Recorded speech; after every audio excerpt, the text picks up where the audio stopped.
एका झुंजार तरुणाच्या जीवन संघर्षावर आधारित सुप्रसिद्ध लेखक शरद यशवंत नवाळे लिखित हृदयस्पर्शी कादंबरी लढाई।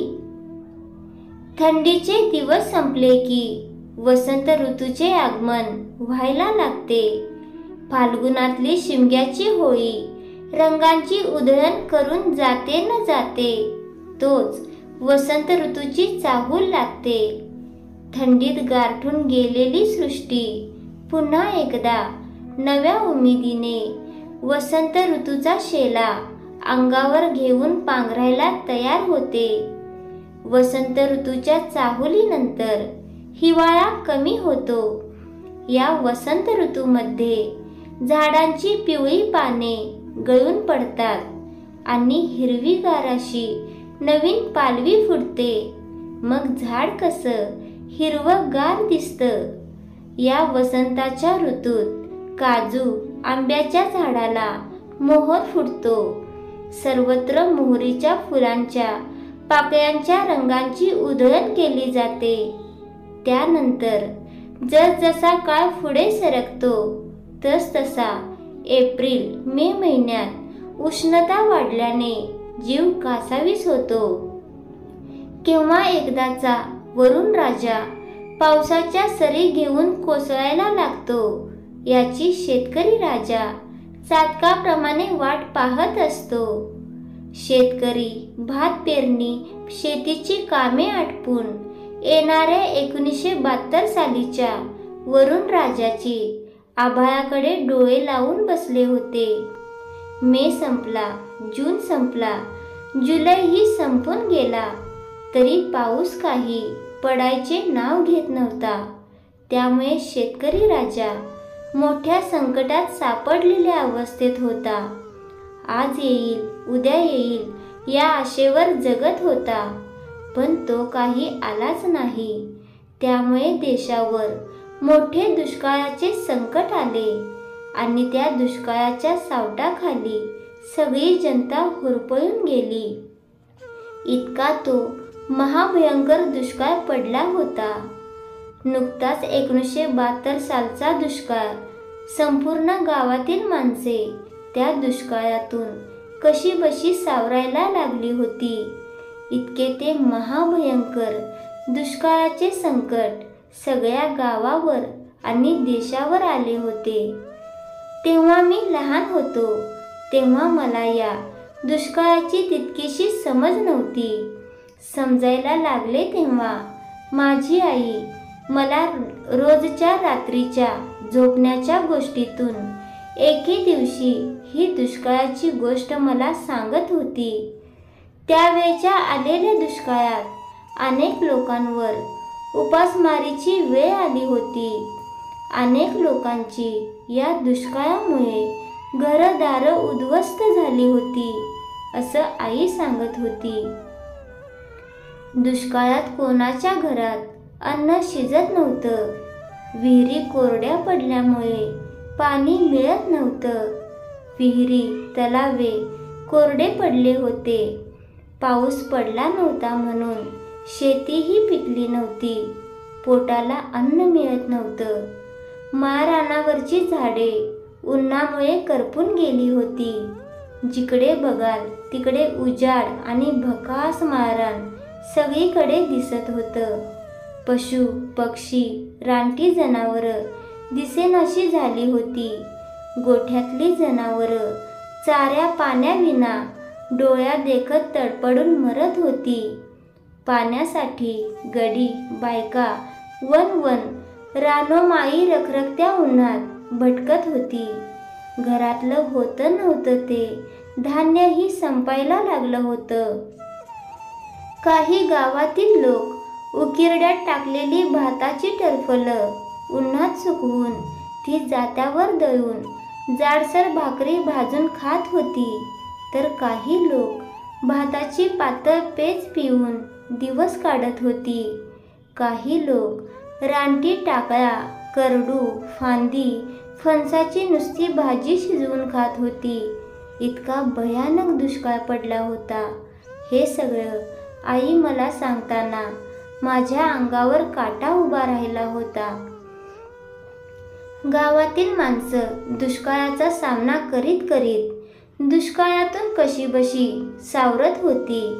याच भीषण दुष्काळाच्या सावटाखाली माझा जन्म झाला. मी घरामध्ये पहिलाच जन्माला आलो, त्यामुळे साहजिकच घरातील सर्वांना आनंद झाला, कारण घराला नवा वंशाचा दिवा मिळाला होता. त्यामुळे माझे घरामध्ये खूप लाड व्हायचे. आमची घरची परिस्थिती गरिबीची होती. 18 विश्व दारिद्र्य आमच्या पूर्वजांनी अनुभवले होते. त्यांना ना जमिनीचा तुकडा होता, ना 12 बलुतेदार सारखा मान होता. अत्यंत गरिबीत आणि हालाकीत लोकांच्या अवहेलना सहन करत आणि मिळेल ते काम करत दिवस काढले. आजोबांकडे कधी घर खर्चाला पैसा अडका नसला तर वेळेला कमरेमधली चांदीची साखळी दुकानदाराकडे गहाण ठेवून घर सामान आणत होते आणि घर चालवत होते. माझे आजोबा खूप झुंजार आणि खंबीर व्यक्तिमत्व होतं. धिप्पाट शरीरयष्टी, ते 100 किलो वजनाचे पोते सहज दातांनी उचलायचे, इतकी ताकद त्यांच्या अंगात होती. आमच्या आजोबांचे संपूर्ण आयुष्य संघर्षातच गेलं. सुखाचे 4 घास परिवाराला खाऊ घालण्यात त्यांना मोठा संघर्ष करावा लागला. मुंबईला चांदीच्या कारखान्यात काम करत असताना तटपुंजा पगार आणि मोठा परिवार यांचा ताळमेळ घालताना त्यांच्या नाके नऊ यायची. जसजसं मला कळायला लागलं तशी आजोबांच्या परिस्थितीची चांगली जाणीव व्हायला लागली. जसे माझे बाबा मुंबईला नोकरी करण्यासाठी गेले, त्यानंतर आजोबा शेतीच्या कामासाठी गावाला आले. आजी, आजोबा, आई शेतात काबाड कष्ट करून 4 भाता, नाचणीची दाणे वर्षागाठीला शेतात पिकवत होती. त्यात आम्ही खाणारी तोंड भरपूर होतो, त्यामुळे कसेबसे शेतामधले धान्य वर्षा अखेरीपर्यंत पुरायचे. आजोबा गावाला आल्यानंतर घरामध्ये कमवता एकच माणूस होता, ते म्हणजे माझे बाबा. त्यांना मी दादा बोलायचो, कारण घरामध्ये माझी आत्या आणि लहान काका त्यांना दादा म्हणायची. त्यामुळे मीही बाबांना दादाच म्हणायचो. तशीच माझ्या मागची 2 भावंडही त्यांना दादाच म्हणायची. दादा मुंबईला एका छोट्याशा कापड्याच्या दुकानात मार्केटला कामाला होते. ते मुंबईला विठ्ठलवाडी तेलगल्ली येथे सार्वजनिक खोलीत राहायचे. त्यावेळी आतासारखा पगार नव्हता. 200-400 रुपये पगारात दादा कपड्याच्या दुकानात काम करून आपल्या पोट्या पाण्याचा खर्च सांभाळून आम्हाला 4 पैसे गावाला पाठवत होते. त्या पैशात आमचे आजोबा महिन्याचा घर खर्च कसाबसा चालवत होते. दादा मुंबईला गेल्यावर काही महिन्यांनी कारखान्यातून काम सोडून घरी शेताच्या कामासाठी गडी माणूस कोणी घरामध्ये नव्हता, म्हणून गावाला स्थायिक झाले.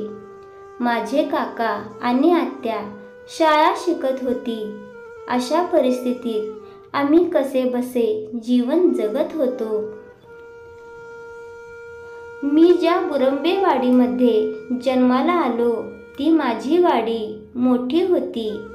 साधारण 77 ते 75 घरे आणि 700 ते 800 लोकवस्ती असलेली माझी वाडी दिसायला खूप सुंदर.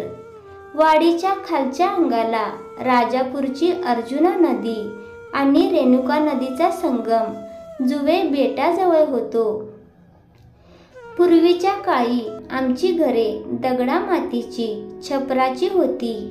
घराचे छप्पर काटवळ गवतांनी छान शिवलेली असायची. अशी दगडा मातीची छान आणि सुंदर घरे त्यावेळी वाडीमध्ये सर्वांच्याकडे बांधलेली होती. घरे दगडा मातीची गवताच्या छपराची असल्यामुळे उन्हाळ्यात गारवा आणि पावसाळ्यात ऊब मिळत होती. घराच्या समोर एक अंगण होतं. त्या अंगणात सारवणाचा सडा असायचा.